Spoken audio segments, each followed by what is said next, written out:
अस्सलाम वालेकुम फ्रेंड्स, आप देख रहे हैं टैक्स दोस्ती वीडियोस। फ्रेंड्स एंड स्टूडेंट्स, आजकल यानी सब लोग प्रॉपर्टी के हवाले से परेशान हैं कि सेक्शन 7E को उन्होंने section 236C of income tax ordinance के साथ जोड़ दिया है।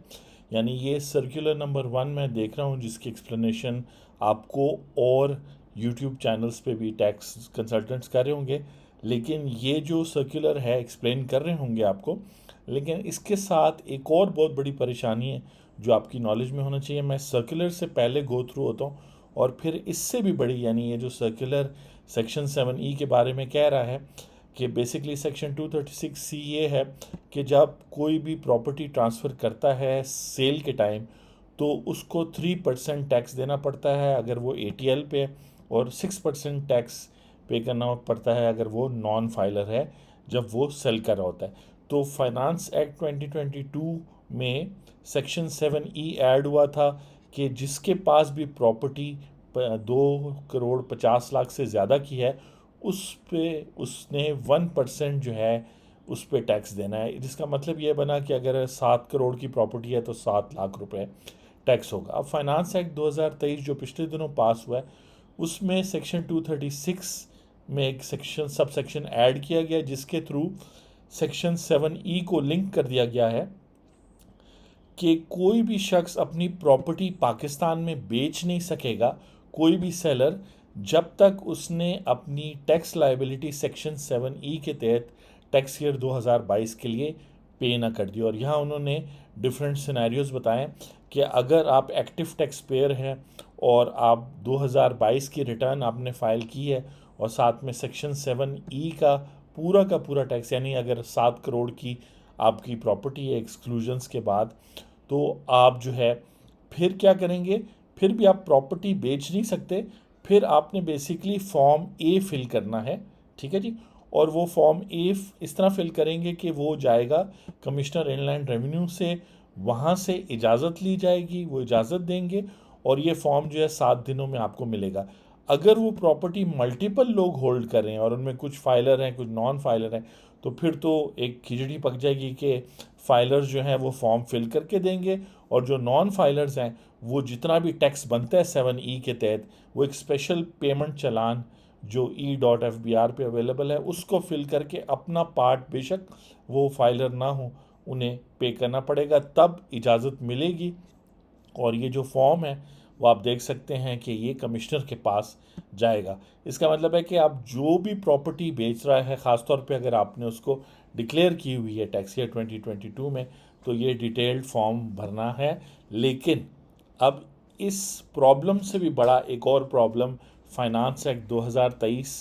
में उन्होंने इनकम टैक्स लॉ में ऐड किया है और उसका ताल्लुक भी प्रॉपर्टी से भी है, आपके जो मूवेबल एसेट्स है गाड़ी से भी है, हर जो एसेट आप ओन कर रहे हैं और आपने डिक्लेयर किया है उससे है। और वो सेक्शन क्या है और वो सेक्शन क्या कहता है और वो कैसे आपको तंग करेगा, मैं आपको ब्रीफली जो है बता भी देता हूँ। और आई होप कि एक अगर आप मुझे सेकंड दे दें मैं इस डिस्ट्रैक्शन को हटा दूँ। अगर आप रेडी हैं तो शुरू करते हैं जी। जो चैप्टर है वो है collection and recovery of tax, यानी बहुत सारे लोगों को नोटिस 137 सेक्शन के तहत आया होगा जो उनसे डिमांड कर रहा होगा कि जी टैक्स दे दें। अगर उन्होंने उसको सीरियस ना लिया होगा तो बहुत सारे लोगों को सेक्शन 138 का टैक्स आया होगा कि जी हम आपकी प्रॉपर्टी सील कर देंगे और आपको अरेस्ट कर लेंगे अगर आपने टैक्स पे नहीं किया है। इसी तरह जो है प्राइवेट कंपनीज के केस में 139 आया है, या जो एजेंट्स होते हैं नॉन रेजिडेंट को उनको सेक्शन 140 आया होगा। तो इस पार्ट को यानी टैक्स रिकवरी पे FBR वाले भी इतना एम्फोसिस नहीं देते थे, लेकिन अब एक सेक्शन ऐड हुआ है, उसका नंबर है section 146D, recovery of liability outstanding under other laws, दूसरे लॉज। यानी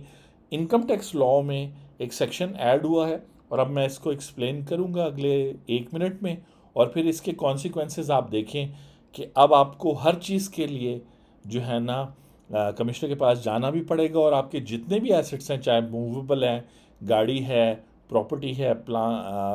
जो है बिजनेस है, कुछ भी आप बेचेंगे तो ये किस तरीके से आपसे एफबीआर के कमिश्नर जो हैं, जो फेडरल गवर्नमेंट के कमिश्नर फेडरल गवर्नमेंट के लेवल पे हैं, वो कैसे आपसे हर किस्म का टैक्स मांग सकते हैं। Property tax, motor vehicle tax, professional tax, luxury tax, और आते हैं उसके ऊपर ये सेक्शन क्या कहता है 146D। ठीक है जी। तो ये इस वक्त आप देख रहे हैं इनकम टैक्स ऑर्डिनेंस जो टैक्स ईयर 2024 के लिए जो इस वक्त चल रहा है, क्योंकि हम 1 जुलाई 2023 से आगे आ गए। ये सेक्शन कहता है, और ये इस साल इंट्रोड्यूस हुआ है, कि where any outstanding liability in और अंडर एनी अदर स्टेट्यूट और law for the time being in force is enacted through an act of parliament in respect of any defaulter is treated as income tax arrears in that law, required to be recovered or collected by Commissioner Inland Revenue, or is referred to Commissioner Inland Revenue for recovery. The Commissioner Inland Revenue shall recover the said liability and deposit the receipts in the designated account यानी state bank of Pakistan में जमा करेगा। अब मैं scenario आपको बता देता हूँ कि जब आप अपनी प्रॉपर्टी के लिए फॉर्म ए फिल करेंगे और आपने सेक्शन 7E के तहत अपनी 4 करोड़ की प्रॉपर्टी पर, और सपोज़ करें आप ही ओन कर रहे हैं, वरना अगर ज़्यादा लोग होंगे तो फिर ये प्रॉब्लम मल्टीप्लाई हो जाएगा, तो आप जो है फॉर्म ए भेजते हैं, तो उतनी देर में प्रॉपर्टी टैक्स वालों ने, क्योंकि property tax, professional tax, motor vehicle tax, luxury tax और भी जो मुख्तलिफ इसमें एग्रीकल्चर टैक्स भी आता है,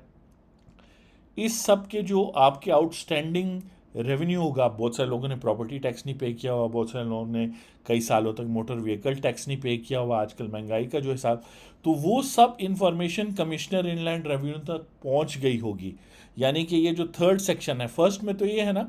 कि कोई कानून बना दिया जाए और कहा जाए कि इस कानून के तहत जो एरियर्स का मतलब होता है, जैसे बिजली के पुराने बिल्स होते हैं, तो वो भी इनकम टैक्स लॉ के तौर पे कंसिडर होंगे। कल को पार्लियामेंट कह सकती है कि बिजली के बिल भी ऐसे ही होंगे जैसे इनकम टैक्स एरियर्स हैं, तो बिजली के बिल के लिए भी फिर आपको कमिश्नर के पास ही जाना पड़ेगा उस ऑफिस में, और फिर आपको पता है टैक्स ऑफिस है, या फिर रिक्वायर्ड टू बी रिकवर्ड और कलेक्टेड बाय कमिश्नर, यानी वो जो एक्चुअल इनकम टैक्स है, कस्टम है, सेल्स टैक्स है, फेडरल एक्साइज, वो जो 5-6 बड़े कवानीन हैं टैक्सेशन के फेडरल लेवल पे, वो तो कमिश्नर है ही। ये नए लॉज ऐड करेगा, ये एग्जिस्टिंग लॉज की इन्फोर्समेंट है। ये वो प्रोविंशियल टैक्सेस हैं जो काफ़ी सारे हैं, मैंने आपको 2-3 बता दिए, दोबारा बता देता हूँ कि चाहे वो प्रॉपर्टी टैक्स है उस प्रॉपर्टी के बारे में, क्योंकि जब आप एक प्रॉपर्टी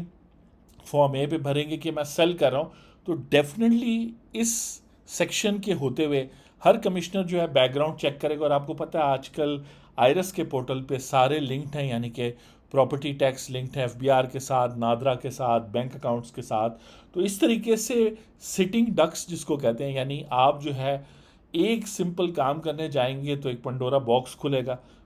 वो कहेंगे जी आपके इतने सारे प्रॉपर्टी टैक्स के 5 साल के एरियर्स हैं, प्लीज़ पे करें। अच्छा, इसमें यह भी होता है कि आपकी प्रॉपर्टी रेजिडेंशियल होती है, लेकिन उन्होंने अपने रिकॉर्ड में कमर्शियल शो की होती है कि आपने रेंट आउट किया, आप तो अपना 5-10 हज़ार प्रॉपर्टी टैक्स पर ईयर समझ रहे होते हैं, वो लाख रुपए पर ईयर निकल आता है। तो फिर वो लिटिगेशन बातें वो उस डिपार्टमेंट से भी,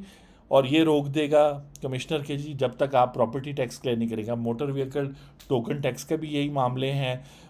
जो है, और जो प्रोफेशनल टैक्स है, प्रोफेशनल टैक्स हर वर्किंग पर्सन पे लगता है सिवाय एम्प्लॉय पे। तो जब आप जाएंगे तो आपको इसी तरह, अगर आप अपना बिजनेस बेच रहे हैं तो डेफिनेटली उसके हवाले से उसमें अगर प्रॉपर्टी इन्वॉल्व है तो ये सारी चीज़ें, और प्रॉपर्टी डीलर्स के